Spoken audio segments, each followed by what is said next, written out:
Hi guys, and welcome back to another video. It's Hunks and Bunks back with another video, and today we're going to be talking and previewing the two big derbies coming up this weekend. Yet again, it's self-centered around Man City and Arsenal, as it's the North London derby and the Manchester derby this weekend. So we'll be giving our thoughts, who we think is more realistic to win, and what we think we're going to see across these matches. But let's not take away from the other London derby that's going to be going on. That's Palace Chelsea. But we'll ignore that for now. Obviously, Arsenal take place ahead against Tottenham at the Tottenham Hotspur Stadium on Sunday. That's a 4:30 kickoff. The United game is on Saturday, which is a 12:30 kickoff. Yeah. To which I'll actually be asleep because I'm working nights tonight, so I'm not even going to be able to watch that. But we'll discuss the United City game first, purely because I think that is obviously it's chronological order for a start. Who do you believe will win that game and why? Before we talk about talking point. For starters, I just want to say I'm going to put all my bias aside here in terms of who I think is going to win. I think this is going to be a very, very close game. I think it's going to be, on paper, I think it's one of the closest Manchester derbies has been for a long time. Because I think there's been quite a few seasons, over the past few seasons, obviously City have had some great success, especially in the Premier League, with many Premier League titles. But I think now City are in a period of patchy form. It's at Old Trafford. United seem to be very solid at the moment. I can't see there being more than one goal in this game. I still think City will win because I think generally we seem to do better away from home in the Manchester derbies as of recent times. I think we always do better at Old Trafford, recently at least, than we do at the Etihad. I don't know whether that's from the standpoint that you've not got the pressure of your fans in such a big game getting on your back. Obviously, City don't have to worry about that too much at the Etihad. There's not enough fans for us to worry about it. But we'll forget about that part. But yeah, I think it's going to be a very close game. I'm seeing a 1-0 or a 2-1. I think that's realistic. I don't think it'll be high scoring, nowhere near as high scoring as it was at the Etihad earlier this season. Right. So personally, my heart wants obviously United to get a result here because of the position we're in. But United keep going on about this renaissance that they are now the best thing since sliced bread. They've beaten nobody. Look at the teams they've played in the last 5 games. They're all in the bottom, 7 of the league. They have not proven absolutely anything. Yes, you can only beat who's in front of you. Yes, they played well and started developing a bit of momentum. Yes, Rashford looks very good right now. But that doesn't take away they haven't been tested against a good opposition and come through that test yet. This is United's first test. And if they lose against City, then they failed at the first hurdle. They failed the first test. They will lose against City because City are an outfit of extreme proportions in terms of footballing ability. They're a brilliant footballing team and are definitely better in terms of personnel and manager than Man United. But it just annoys me that I keep seeing online, oh, United, I don't see another team in the country that would beat us right now. They lost to Betis. They lost to Cadiz before that in the bloody whatever. But since then, they've won 2-0 against Burnley in the EFL Cup. Burnley are a good side, don't get me wrong, top of the Championship. But Burnley at home beat Forest 3-0. Forest beat Wolves 1-0, again, who are horrendous. Beat Bournemouth 3-0, which you'd expect them to win. Beat Everton with a manager who's as competent as if I took the job tomorrow, 3-1, and beat Charlton 3-0. So they haven't done anything of note. They've performed to what level you'd expect them to perform to. It's better than they were performing before because before they were massively subpar. But this is the first test. The next 3 games they've got are the first proper test. United versus City, obviously, tomorrow.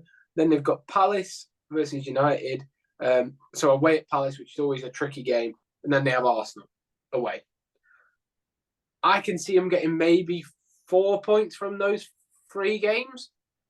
So United aren't where I'd expect them to be. Sorry, United aren't really a judgeable sort of factor right now because they've got points, but they've been points against poor teams. So this is going to be a very interesting game. That it's going to be really hard to call because we don't actually know how good United are. And obviously City do keep wavering, but I do believe now that City probably will win 3-0, and it'll just be Haaland, De Bruyne, all of them. They'll be getting into the City mode of where they need to win 5 games, 10 games in a row to catch up Arsenal. They're now in that sort of mind frame. And I can see them winning the next 10 games. So it's not a slight on United after my rant, which was a slight on United. But I do see City comfortably winning this game. Yeah, I see why you say that. The thing is with United and United fans, I really understand why they're getting so excited because the consistency has been there for United. And that's been the thing they've really struggled with over recent years. With certain managers, they'd go on a good run of form.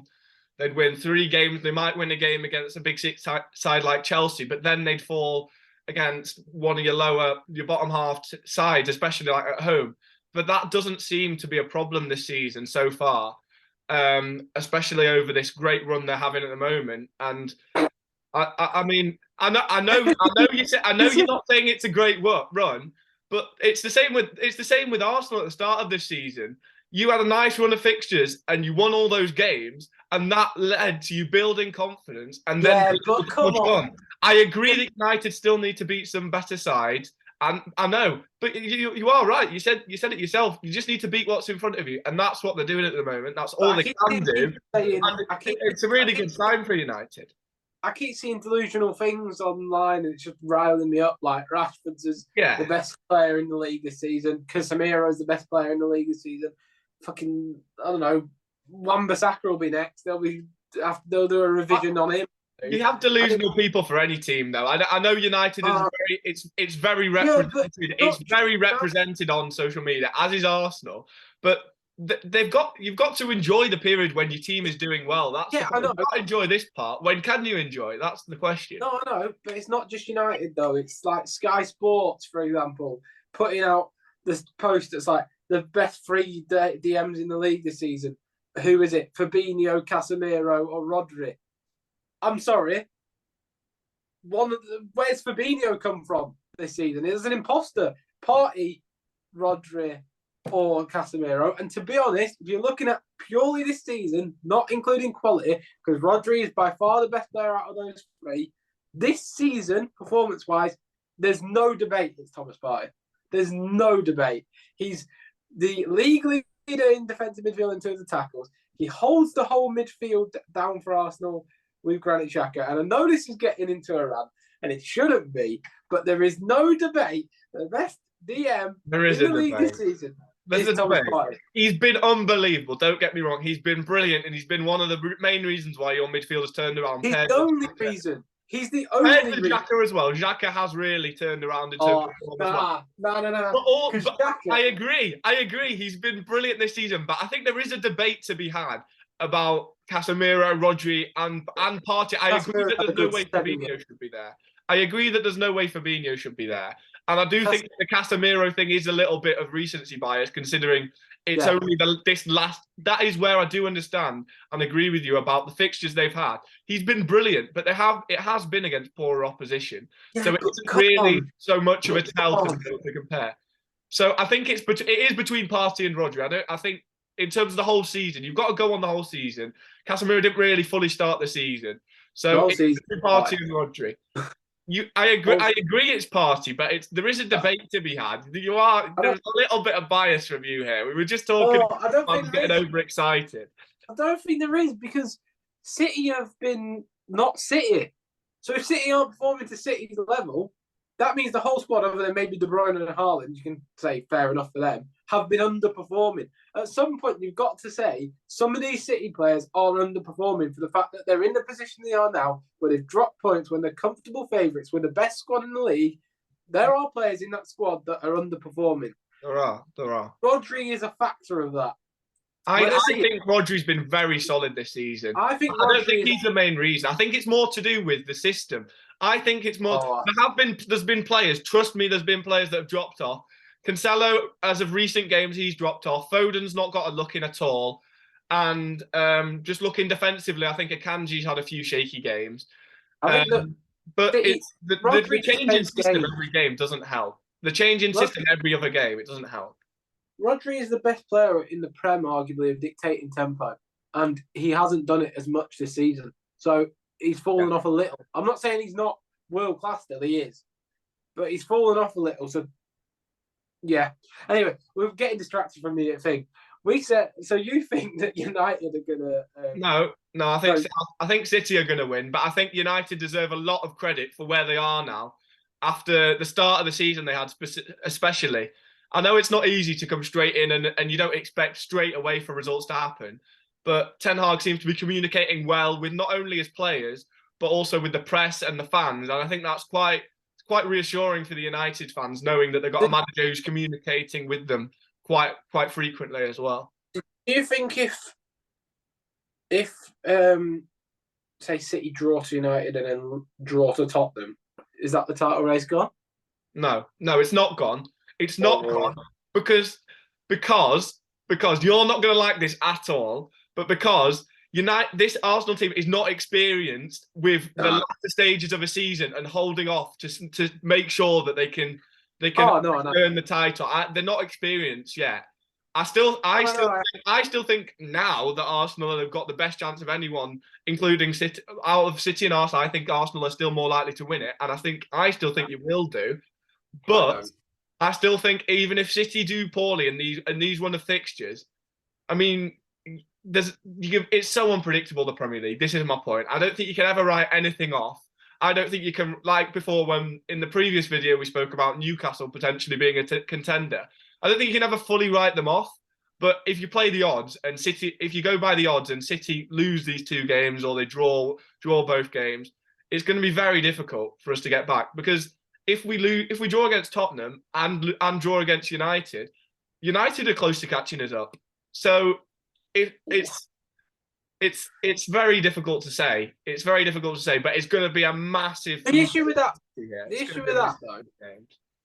statement you just came across, right?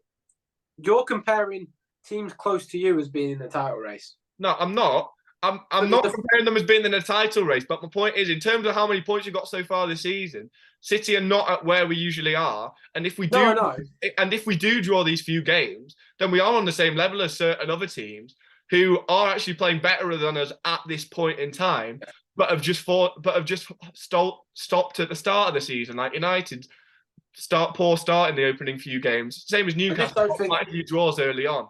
So I don't think you've got to be careful. Teams below. Because, for example, Newcastle, they're 9 points off it, the top of the league. Yeah. Ignore City for a minute, they're 9 points off it. United are the same.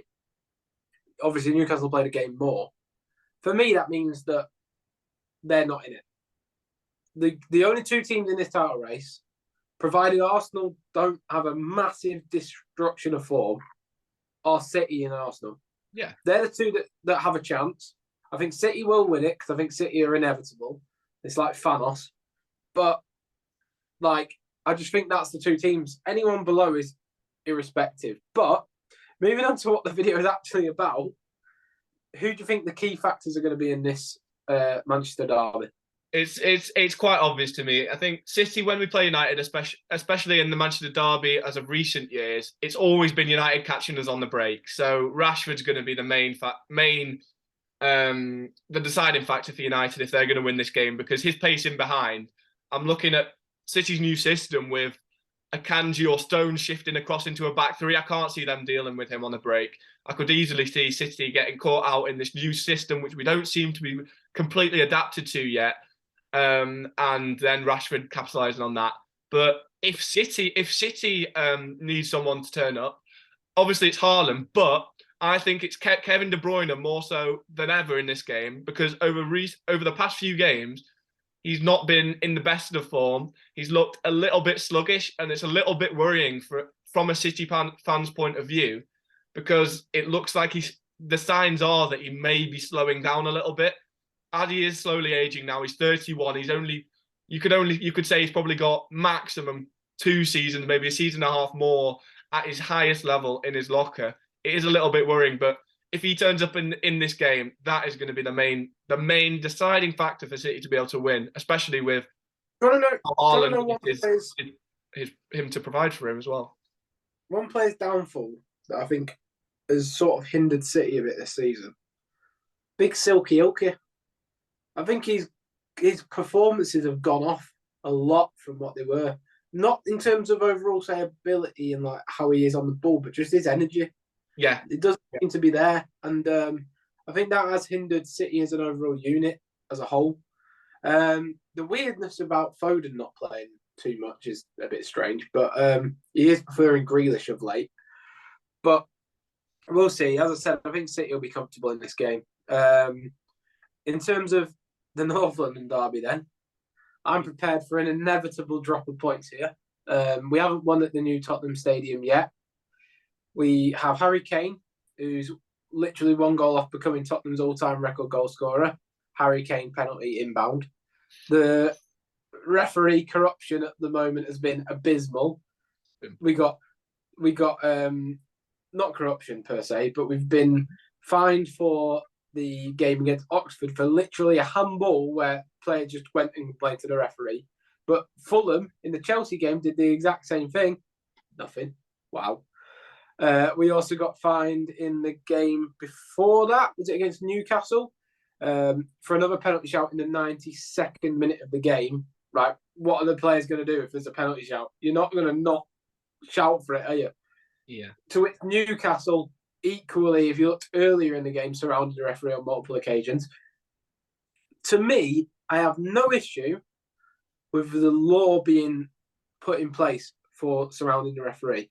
But you have to be consistent with it. You have to do it when Liverpool did it the other day. You have to do it when Newcastle did it. You have to do it when every team does it. You can't just fine Arsenal twice in a row and be like, right, we're laying down the law on you guys, and ignore the fact that it happened in the same game. Yeah. It riles me up. Anyway, moving on from that, I think a referee decision will decide the game. I think we'll probably lose the game. I don't think we're going to win it. I think we'll lose 2-1. It'll be an Antonio Conte defensive performance where it'll be much like the Newcastle game where we couldn't break them down, especially without the dribbling ability of Jesus. And I think that because they'll be so defensive, they'll get us on the break with Heung-min Son. It'll be very much like the United game earlier in the season where we lost 3-1 with Rashford destroying us on the break, even though we were the better team. And I think that'll be the case again. We'll be the better team. We'll have more shots. We'll have more chances. We'll have more possession. And Tottenham will do a Tottenham, and they'll beat us on the break at home. Woo.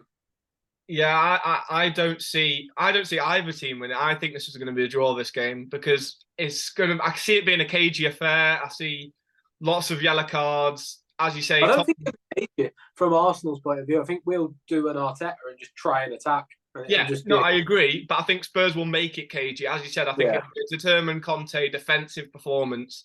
And I think it'll be frustrating. Yeah, if Eric Dyer plays, you've got a very good chance of. Eric Dyer, not because of his ability, but he'll just lose his head, and we'll get a penalty. Yeah. I see there being at least one penalty in this one, definitely.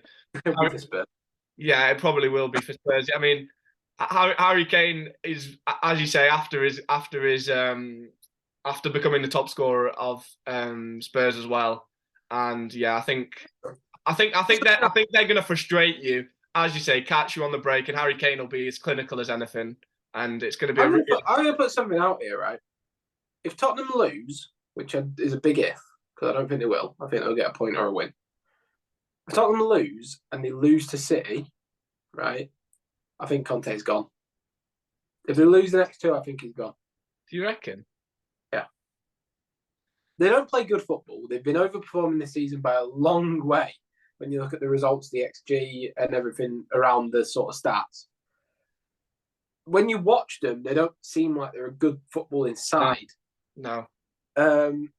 He's clearly a better manager than what they are right now. And there will be big jobs coming up soon. I mean, Ancelotti's going to look at retiring, isn't it? I mean, Chelsea's going to probably come up again, and I think he'd rather be there than Tottenham. Yeah. So if Liverpool keep going into this disarray, they will eventually have to pull the trigger. I'm not saying they're going to, because I think they'll come. They won't sack him unless they come below 10th. Yeah. It'll probably be it'll probably be like a mutual decision for Klopp to resign or something, because he's been such a servant for the club. They'll want to see the end of his era, see him off in a good manner as well. There are big sort of factors and jobs coming up available, and I also think if Conte did leave, I think there's no better place than Newcastle for him. It's not going to happen ever, but if you are Newcastle United, to win a league, you need a better manager than Eddie Howe. Conte comes available with the money they have, allowing him to literally have what he wants. That is literally his thing as a manager. He needs what he wants to win a league. I know it's a side point for the video, but yeah, I think he'd be perfect. It'd be horrendous. The thing is, I feel like he comes in further down the line in the Newcastle new owner reign, because I feel like at this point they need a prosperous manager who's got positive attacking style of football. And I feel like that's the way that Eddie Howe's got a nice blend at the moment, where they're playing some nice football as well as being very determined and solid defensively. So I think if they went from that to just all being about going back five, whatever, I do think they've got quite a good squad for a back five. I think as Trippier as a wing back works quite nicely, but I do agree. It'd be good for them further down the line. I think further down the line. Have you seen the? By the way, I don't know. Just a side note going into this weekend, the league table in terms of relegation is mental. Yeah, from 13th to 18th, there's 2 points. Mental. Leicester could end.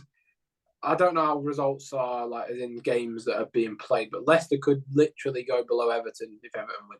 So that's mental. Anyway, so your prediction for the North London derby is a draw, is it? Yeah, I think it'll be 2-2, to be honest. I think Arsenal take the lead early in the game.